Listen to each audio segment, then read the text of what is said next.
গোপাল ভট্টাচার্য মহাশয়ের লাইভ অনুষ্ঠানটি দেখুন প্রতি মঙ্গলবার সন্ধে ৬:৩৫, প্রতি বুধবার বেলা ১২:০৫, প্রতি শনিবার সন্ধে ৬:৩৫ এবং প্রতি রবিবার বেলা ১২:০৫ একমাত্র সিটিভিএন প্লাস চ্যানেলে। নমস্কার সকল দর্শক বন্ধুদেরকে স্বাগত জানাচ্ছি। এই মুহূর্তটা কার অনুষ্ঠান আপনারা প্রত্যেকে জানেন যে প্রত্যেক বুধ এবং রবিবার, আজকে রবিবার ঠিক বেলাটা ১২:০৫ মানে ১২:০৫ এই মুহূর্তটা অনুষ্ঠান কৃষ্ণমূর্তি ইনস্টিটিউট অফ অ্যাস্ট্রোলজির অধ্যক্ষ স্বনামধন্য জ্যোতিষী শ্রী গোপাল ভট্টাচার্য। অনেক অনেক স্বাগত দাদাকে। ধন্যবাদ। আজকে তো অনেক জায়গায় সরস্বতী পুজো হচ্ছে, তো আগেই সরস্বতী পুজোর শুভেচ্ছা জানাই। একদম। কালকেও বেশিরভাগ জায়গায় অবশ্য কালকে হবে, হ্যাঁ, সরস্বতী পুজো। তো সরস্বতী পুজোর উপাচার আমি আগের দিনকেও বলেছি যে কালো পেন এবং নীল পেন, দুটো নতুন পেন নিয়ে তার মধ্যে জবের শীষ এবং পলাশ ফুল সাদা সুতো দিয়ে বেঁধে মা সরস্বতীর কাছে রাখবেন এবং তার উপরে আবির অভ্র একটু ছিটিয়ে রিং হেস পারিজাত সরস্বতী নম এই মন্ত্র ২৮ বার জপ করে দেবেন প্রত্যেকটা কলমের উপরে। পরের দিন কলমটা তুলে নিয়ে ওই জব এবং কি বলে পলাশ ফুলটাকে কোনো একটা জায়গায় রেখে ওই কলম দুটো ব্যাগের মধ্যে রাখবেন। তেঁতুল পাতার উপচারও বলেছিলাম। এই যে সরস্বতী পুজোর দিনে তেঁতুল পাতার উপচার খুব শুভ, হ্যাঁ, সরস্বতী পুজোর দিনে তেঁতুল পাতার উপচারও খুব শুভ। এবং বইয়ের মধ্যে বলেছিলাম যে লাল কালির কলম দিয়ে রিং হেস পারিজাত সরস্বতী নম এই মন্ত্র লিখবেন। বইয়ের মধ্যে একটা প্রথম খাপে মলারটা উল্টানোর পরে প্রথম পাতাতে একটা পলাশ ফুল, একটা একটু আবিরভ্র আর একটু জবের শীষ এই দিয়ে দেবেন। এটা হচ্ছে সরস্বতী পুজোর হচ্ছে একটা উপাচার। আর একটা উপাচার যদি করতে পারেন সেটা অত্যন্ত ভালো। মনে করুন আপনার ছেলে মেয়ে পড়াশোনায় করছে না বা পড়াশোনায় মনোসংযোগ দেয় না, পড়াশোনা করে না, কি করবেন জানেন তো? জোড়া কুল পাওয়া যায়। এই জোড়া কুলকে মা সরস্বতীর কাছে রেখে পুজো হয়ে গেলে যে কোনো একটা টবে পুঁতে দিন এবং টবে পুঁতে দেওয়ার পরে সেখানে যে কোনো একটা জায়গায় একটু কর্পূর জ্বালিয়ে দিন এবং ছেলের মাথায়, আপনার যে সন্তান রয়েছে, একটুখানি সাদা সর্ষে জাস্ট একটু ঘুরিয়ে, এই যে অনেক ছেলেমেয়েরা চঞ্চল, মা বাবাদের চিন্তা কি, ছেলেমেয়েরা তো চঞ্চল, পড়াশোনা করতে চাইছে না। সরস্বতী পুজোর জোড়া কুল পুজো হয়ে গেলে অনেকে জোড়া কুল দেয়, অনেকে জোড়া শিম দেয়, অনেকে জোড়া কলা দেয়। সরস্বতী পুজোতে দিতে হয়, অনেকে জানে না জোড়া কুল দিতে হয়। যে কুল দুটো একই ডালে জোড়া থাকে, জোড়া শিম দিতে হয়, জোড়া কলা দিতে হয়, এই তিনটে জিনিস দিতে হয় সরস্বতী পুজো। আর কিছু দিন আর না দিন, মা সরস্বতীকে যা প্রসাদ দিন। কুল তো সরস্বতী পুজোয় দেয় সকলে, কিন্তু জোড়া কুল দিতে হয়, জোড়া শিম একটা করে দিতে হয়, জোড়া শিম জোড়া কলা তিনটে জিনিস মাছ দিতে হয়। আর ওই জোড়া কুলটা পুজোর পরে টবে পুঁতে দিতে হয়। যে ছেলেমেয়েরা খুব চঞ্চল, ওই টবের পাশে, বাড়িতে যদি টব থাকে টবের পাশে বা মাটিতে, কোনো একটা জায়গায় মাটিতে। আর যে ছেলে খুব চঞ্চল, পুজোর পরে তার মাথায় এরকম চারিদিকে ৭ বার ক্লকওয়াইজ, ঘড়ির কাঁটার বিপরীতে না, ক্লকওয়াইজ সাদা কিছুটা সরষে, কালো সরষে নয়, কালো সরষে শনির দোষ কাটায়। হ্যাঁ, সাদা সরষের কথা বলছি, সাদা সরষে মাটির মধ্যে একটু কর্পূর জ্বালিয়ে কিছুটা যতটা পারবেন দিয়ে দেবেন পূর্বে। এতেই দেখবেন অনেক ছেলে মেয়েদের চঞ্চলতা, পড়াশোনার প্রতি যে কোনো মনোযোগ নয়, অনেকটা দেখুন উপচারগুলো আমরা বলি যাতে আপনারা করে একাধিক উপচার করতে হয়, মাঝে মাঝে বিভিন্ন ধরনের উপচার করতে হয়, তবে একটু একটু করে ফল পেতে শুরু করবে। এই হচ্ছে তো সরস্বতী পুজোর শুভেচ্ছা। আজকে আমি মৃগশিরা নক্ষত্রের মিথুন রাশি থেকে বলবো, মিথুন রাশির 3টে নক্ষত্র 2025 কেমন যাবে। তো তার আগে বলি, দেখুন একটা খুব বাজারে একটা খুব মানে প্রচলিত কথা আছে, রাহু কাল। দেখুন এই যে স্লাইডটা দেখাচ্ছি, রাহু কাল আসলে কি, এটা হচ্ছে স্লাইড। দেখুন রবিবার দিন এটা লেখা আছে, আমি একটু ইংলিশে লিখেছি, এটা লেখা আছে উইকডে, অর্থাৎ কি বারে কোন সময় রাহু কাল চলে, কোন টাইমে চলে। এখানে লেখা আছে assuming sunrise it is at 6 AM। আবার বলছি, এই জায়গাটা লেখা আছে অ্যাজিউমিং সানরাইজ অ্যাট 6 AM, অর্থাৎ যদি সূর্যোদয় পারফেক্ট 6টা হয় তাহলে এই রাহুকালের যে টাইমটা রয়েছে সেটা প্রযোজ্য হবে। সূর্য কি প্রত্যেক দিন 6টায় ওঠে? ওঠে না। ওঠে কি প্রত্যেকদিন সকালবেলা 6টায়? ওঠে না। প্রত্যেক দিন অনুযায়ী সান চেঞ্জ হয়ে যায়, সানের সূর্যোদয় সূর্যাস্ত সময় চেঞ্জ হয়। যদি 6টায় যদি সূর্য ওঠে তাহলে সেই রবিবারে 4:30 থেকে সন্ধ্যে 6টা পর্যন্ত চলে রাহুকাল। 4:30 থেকে 6টা পর্যন্ত চলে রাহুকাল। সোমবারে রাহুকাল চলে সকাল 7:30 থেকে সকাল 9টা পর্যন্ত রাহুকাল চলে প্রত্যেক দিনের সোমবার 7:30 থেকে 9টা।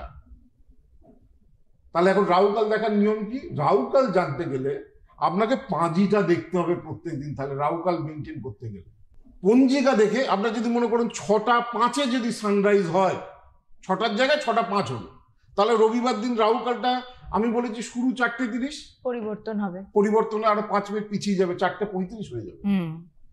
যদি 5:55 হয় সকালবেলা, তাহলে 5 মিনিট করে আরো কমিয়ে দিবে একদম।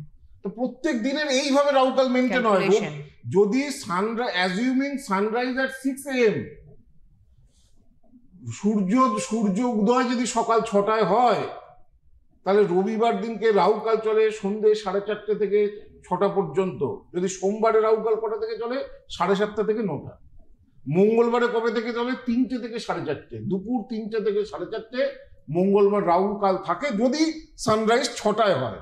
যদি 5টায় হয় তাহলে তোমাকে 1 ঘন্টা মাইনাস করে দিতে হবে এই টাইম থেকে। যদি বুধবারে রাহুকাল কটা থেকে চলে? দুপুর 12টা থেকে 1:30 পর্যন্ত। বৃহস্পতিবার রাহুকাল কটা থেকে চলে? 1:30 থেকে বিকাল 3টে পর্যন্ত। শুক্রবার রাহুকাল কখন চলে? সকাল 10:30 থেকে বেলা 12টা পর্যন্ত। আর শনিবার কখন চলে? সকাল 9টা থেকে 10:30 পর্যন্ত। তাহলে যে জ্যোতিষীরা বলছেন রাহুকাল লিখে দিচ্ছি, খুব ভালো, তাদের বলবেন আমাদের 365 দিনের রাহুকালটা লিখে দিন তো। এই যে বেশি লিখতে হবে না, আপনার বেশি লিখতে হবে না। আচ্ছা 365 দিনই বাদ দিন, বলো 90 দিনের রাহুকালটা লিখে দিন। যেখানেই জ্যোতিষ নিয়ে অপপ্রচার হবে আমি তার প্রতিবাদ করবই, তাতে যে যা বলুক আর না বলুক আমার কিচ্ছু যায় আসে। আমি থাকতে অ্যাস্ট্রোলজি জ্যোতিষের অন্তত ক্ষতি হবে না, সাবজেক্টের ক্ষতি হবে না। সাবজেক্ট ওয়াইজ কথা বলতে হবে, নাহলে আমি তার প্রতিবাদ করব। যাই হোক, যেটাকে নিয়ে আমি বলছিলাম যে মৃগশিরা নক্ষত্র মিথুন রাশির মৃগশিরা নক্ষত্র একটু চঞ্চল নক্ষত্র। মৃগশিরা এই কথাটা এসছে মৃগশিরস এই কথাটা থেকে, বা হরিণের মাথা এই কথাটা থেকে। সীতা বনবাসে গেছে, ভগবান রাম তার সাথে রয়েছে। সুপর্ণাকার নাক কেটে দিয়েছে লক্ষণ। সুপর্ণাকা গিয়ে তার ভাইদের ডেকে এনেছে, তাদের ভাইদেরও রাম লক্ষণ এক তীরেই মেরে ফেলেছে। কাঁদতে কাঁদতে গেছে রাবণের কাছে। রাবণ বলে, কি এত বড় সাহস, আমার মতো রাজার আমার বোনের নাক কেটে দিয়েছে। রাবণ তখন মারিচকে নিয়ে গিয়ে একটা সোনার হরিণ তৈরি করলো। সেই সোনার হরিণ সীতার পাশ দিয়ে ঘুরতে লাগলো। সীতা দেখলো, আহা কি সুন্দর দেখতে হরিণটাকে। সীতা বললো, রাম তুমি আমাকে এটাকে ধরে এনে দাও, আমি এই হরিণটাকে পুষবো। রাম ছুটলো সেই হরিণ ধরতে। যত ছোটে হরিণও বনের ভেতরে ছোটে, কারণ সেটা তো অ্যাকচুয়ালি মায়া, সে তো একটা রাক্ষস। তো সেই রাক্ষসকে যখন রাম সেই হরিণকে যখন বধ করলো, সে মারিচ তখন অবিকল রামের গলা অনুকল করে সীতা বলে চিৎকার করতে লাগলো। তখন সীতা লক্ষণকে যে পাড়ায় রেখে গিয়েছিল, লক্ষণ একটা গন্ডি কেটে দিয়ে সেই রামকে খুঁজতে চললো। সেই অবস্থাতেই রাবণ সীতাকে হরণ করলো। তো এই গল্প আমরা সবাই জানি। তো এই যে হরিণ, এই যে ইলিউশন, এইটাই হচ্ছে মৃগশিরা। ইলিউশনের পেছনে ছোটে, এমন একটা প্রেমজ সম্পর্কে ছুটছে যার কোনো ইতি নেই, সারা জীবনটা 5-6 বছর নষ্ট করে দিল। মৃগশিরা নক্ষত্র এমন একটা কাজ করছে যে কাজটাকে ছেড়ে দিই, সেই কাজটা মিনিংলেস, কিছু হবে না ওটা দিয়ে, কিন্তু সেই মরীচিকার পেছনেই তারা ছুটবে। মিথুন রাশির মৃগশিরার এই নেচারগুলো খুব বেশি পাওয়া যায়। এবং হরিণের চাঞ্চল্যতা, হরিণ কোনো জায়গায় শান্ত থাকতে একটু টু করে হয়। বাঘ হরিণকে শিকার করে যদিও, কিন্তু হরিণ খুব সতর্ক, হ্যাঁ, খুব ক্ষিপ্র, পালাতে পারে যে কোনো জায়গা থেকে। সেই জন্য মৃগশিরা চঞ্চল নক্ষত্র। তো মিথুন রাশির যে মৃগশিরা, তাদেরও একটু কেয়ারফুল থাকতে হবে এই বছরটা, 2025টা, বিশেষ করে মার্চ পর্যন্ত যে সময়টা ছোটখাটো অ্যাক্সিডেন্ট বা দুর্ঘটনার যোগ রয়েছে। মার্চের পর থেকে কিন্তু মিথুন রাশির, এপ্রিল থেকে মোটামুটি মিথুন রাশির মৃগশিরার সময়টা কিন্তু অনেকটা ফিরবে, ভালো হবে। বিদেশ যাত্রার কোনো সুযোগ আসতে পারে, নতুন কোনো কথাবার্তা হতে পারে, কোনো একটা রিলেশন, প্রেম বা প্রেমজ সম্পর্কে সফলতা দেখা দিতে পারে, বিয়ের কথাবার্তা চূড়ান্ত হতে পারে। কিন্তু মার্চ পর্যন্ত একটু সময়টা কিন্তু মৃগশিরার কিন্তু ভালো যাবে না। এবার আসে আদ্রা, অত্যন্ত চালাক নক্ষত্র। দেখুন রাহুর নক্ষত্রগুলোই চালাক। আদ্রাকে আমি বলি অ্যাংরি আদ্রা, কিন্তু চালাক। রাহু মানে বুঝতে হবে, রাহু মানে এমন একটা গ্রহ, যে রাহু গ্রহ অত্যন্ত চালাক গ্রহ। রাহুর নক্ষত্রগুলো অনেক চালাক। চালাক দুটো কাজে লাগে, একটা ভালো কাজে লাগে, ভালো পড়াশোনা, সেখানে ভালো চালাক হতে হয়, ভালো বুদ্ধি হতে হয়, কর্মক্ষেত্র ভালো, সেগুলো ভালো। আর বদগুণের রাহু হলে তারা উল্টোপাল্টা কথা লোককে কনভিন্স করে তারা সবসময় অশুভ কাজ, অসাধু কাজ এইসব করতেই থাকবে। তবে শেষ জীবনটা আদ্রার খুব একটা, যারা এই অসাধু লোকেদের ভালো খুব একটা যায় না। তো আদ্রা চালাক নক্ষত্র। চালাক কেন বলবো? সব দেবতার আর অসুরদের মধ্যে সমুদ্র মন্থন হচ্ছে। হ্যাঁ, বাসুকি নাগ হচ্ছে তার দড়ি, মন্দার হচ্ছে তার পর্বত।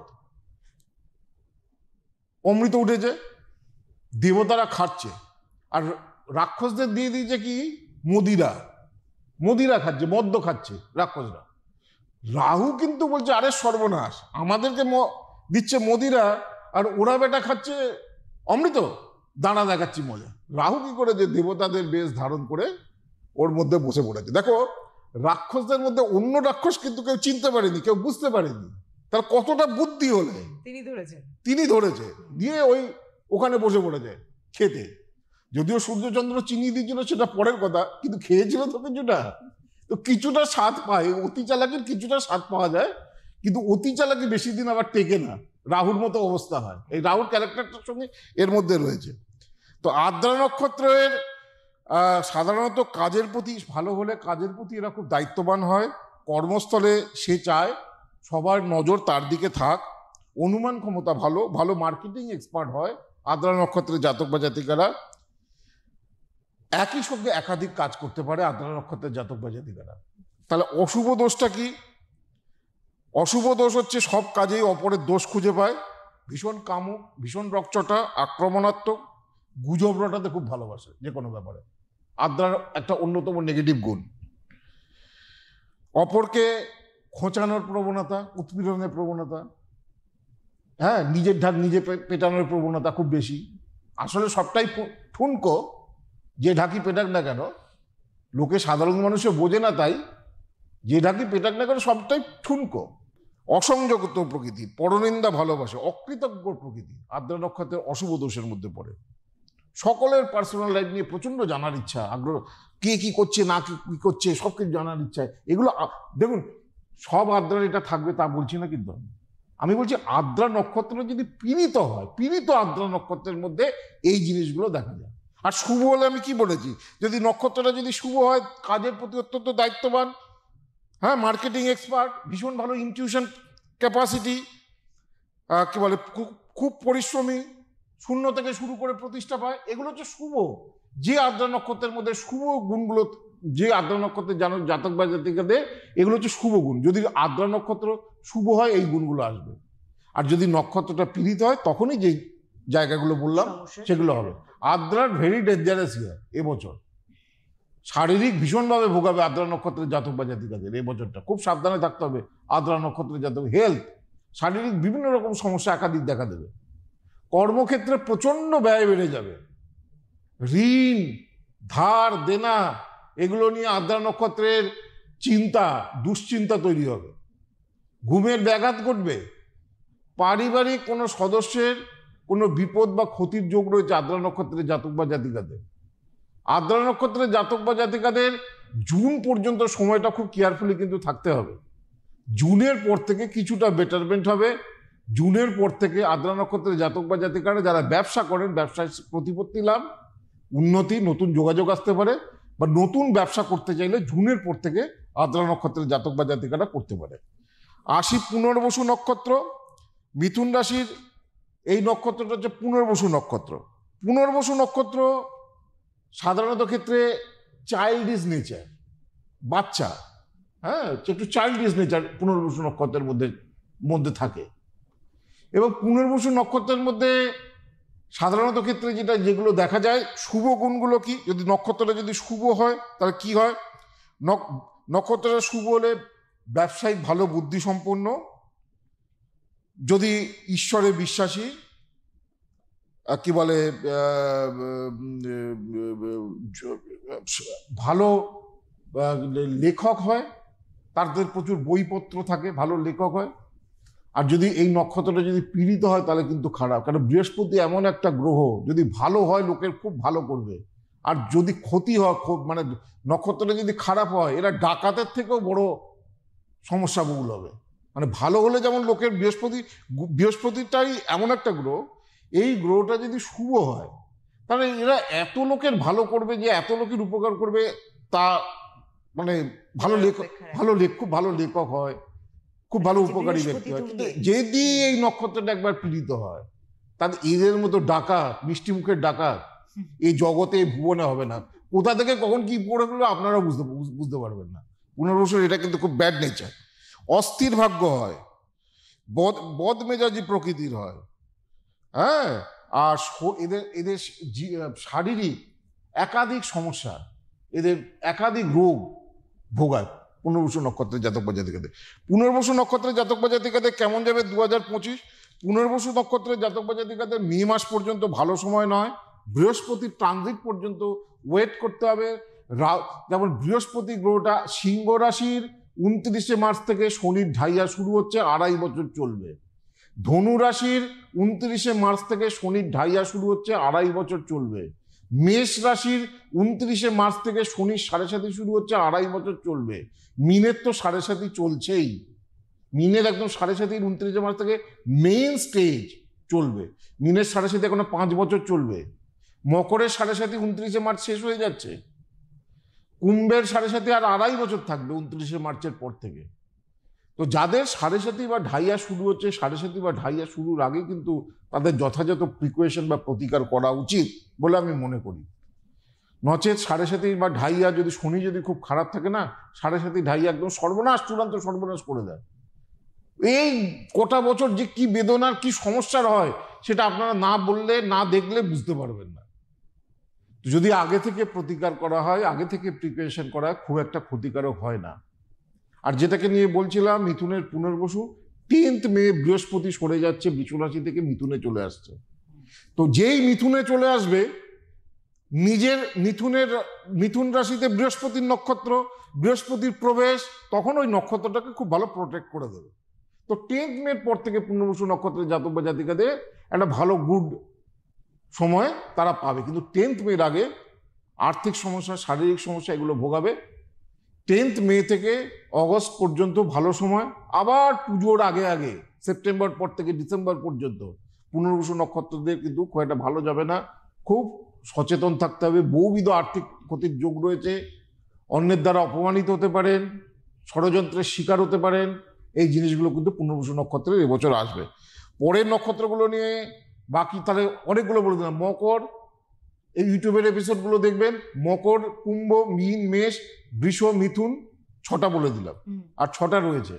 আর বলি যারা আমার অনুষ্ঠান দেখছেন, অনেকে যারা ফোন পাচ্ছেন না, আপনারা আপনাদের নাম, date of birth, time of birth, place of birth, আর একটা যে কোনো স্পেসিফিক কোশ্চেন আপনারা কমেন্ট বক্সে লিখে পাঠাবেন।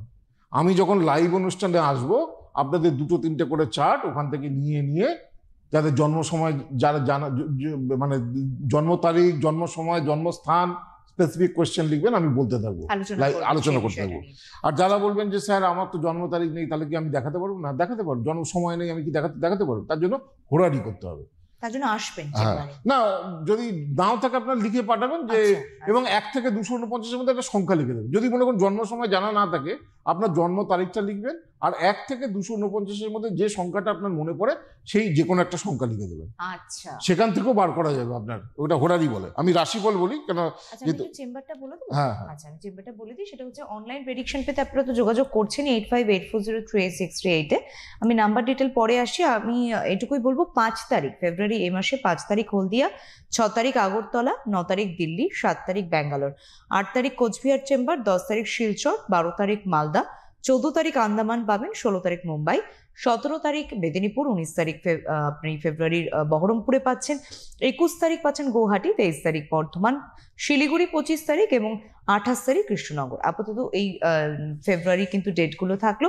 সমস্ত চেম্বারের জন্য বুকিং নাম্বার 8584038631।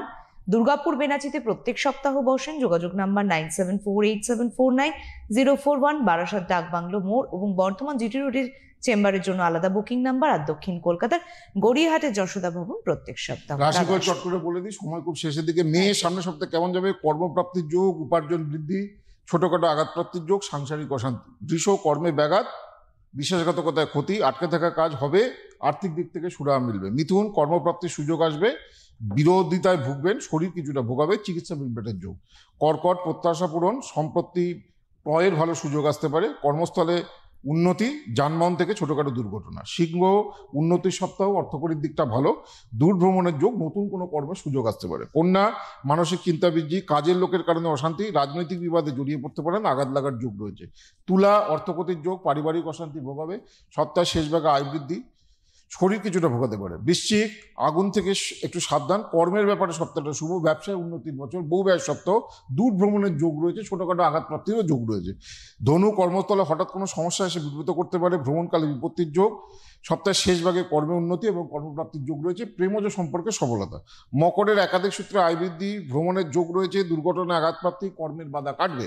কুম্ভের সপ্তাহের প্রথম ভাগে নিরাশা থাকলেও সপ্তাহের মধ্যভাগের পর থেকে শুভ, প্রতিযোগিতামূলক বিষয়ে সফলতা, ছোটখাটো দুর্ঘটনার যোগ। মীন কর্মপ্রাপ্তির সুযোগ আসবে, রোজগার বাড়বে, ব্যবসায় অগ্রগতি, মহিলাদের কারণে অশান্তি, সন্তানের শরীর স্বাস্থ্য ভোগাবে। আর সময় তো প্রায় শেষের দিকে, আমি যেতে বলে দিই যে আগামী 1 মার্চ থেকে কৃষ্ণমূর্তি ইনস্টিটিউট অফ অ্যাস্ট্রোলজি 2টো শাখায়, বাগবাজার এবং দুর্গাপুর, এই 2টো শাখায় 1 বছরের কোর্সে জ্যোতিষ শেখার কোর্স শুরু হচ্ছে। আমরা খুব কম ছাত্রছাত্রীদের নিই, কেননা শেখাতে হবে তো ভালো করে, প্রফেশনালি। তো ভালো করে শিখতে গেলে, পরিপূর্ণ শিখতে গেলে আমাদের যে ইনস্টিটিউট রয়েছে আমার তত্ত্বাবধানে, এই 2টো কোর্স 1 মার্চ থেকে শুরু হচ্ছে। কি বলে, পামিস্ট্রি, হাত দেখা, প্র্যাকটিক্যাল। আমি যে কয়েক লক্ষ মানুষ দেখেছি, প্রত্যেকের হাতের ছবি, ফিঙ্গারপ্রিন্ট আমার কাছে আছে, আমার ফাইল আপ করা রয়েছে। পরবর্তী তারা যদি আবার রিপোর্টিং এ আসে, সেক্ষেত্রে অনেক হরোস্কোপ রয়েছে, যে কি সমস্যা নিয়ে এসেছিল তার ফাইল আপ করা রয়েছে। কারণ আমার চেম্বারে যারা আসে আপনারা জানেন যে আমরা হরোস্কোপগুলো ছবি তুলে স্ক্যান করে দিই, যে কি সমস্যা নিয়ে এসছে, পরবর্তীকালে এলে আবার সেই সমস্যাগুলোতে কতটা রিলিফ হলো, কি হলো না হলো, টোটাল যাদের রেকর্ড রাখা যায়। এরকম করলে আমার অন্তত কয়েক লক্ষ হরোস্কোপের কপি আছে, ফাইল আছে আমার কাছে, প্রত্যেকটা এখনো পর্যন্ত টিল নাও। তো সেই জন্য সেই প্র্যাকটিক্যাল এক্সপিরিয়েন্স, সেই প্র্যাকটিক্যাল ইয়েগুলো পাবেন এই কোর্সে ভর্তি হলে, শিখতে পারবেন ভালো করে। হ্যাঁ, যে আমি যে এত বছর ধরে এত মানুষ দেখেছি, আপনারা সেটা 1-1.5 বছরেই সেই অত মানুষ আপনারা ওই হরোস্কোপগুলোকে দেখতে পাবেন। এটা বড় কথা নয়। আমি যে ডেটা তৈরি করেছি, কোনো জ্যোতিষী কেউ করেনি বেঙ্গলে, আমি করেছি। তো সেই জন্য 1 বছরের কোর্সে ভর্তি শুরু হয়ে গেছে। 1 মার্চ থেকে সেশন শুরু, 1 বছরের শেষে সার্টিফিকেট পাবে। যোগাযোগ আমাদের যে হেল্পলাইন নাম্বারগুলো আছে 8584038631, যোগাযোগ করলে ওরাই নম্বরগুলো দেবে। সমস্ত চেম্বারে বুকিং নাম্বারে যোগাযোগ করতে হবে। একদম আজকে আর হাতে একদম সময় নেই। অনেক ধন্যবাদ দাদাকে জানাবো, ধন্যবাদ আপনাদেরকে, নমস্কার। গোপাল ভট্টাচার্য মহাশয়ের লাইভ অনুষ্ঠানটি দেখুন প্রতি মঙ্গলবার সন্ধে 6:35, প্রতি বুধবার বেলা 12:05, প্রতি শনিবার সন্ধে 6:35 এবং প্রতি রবিবার বেলা 12:05 একমাত্র CTVN+ চ্যানেলে।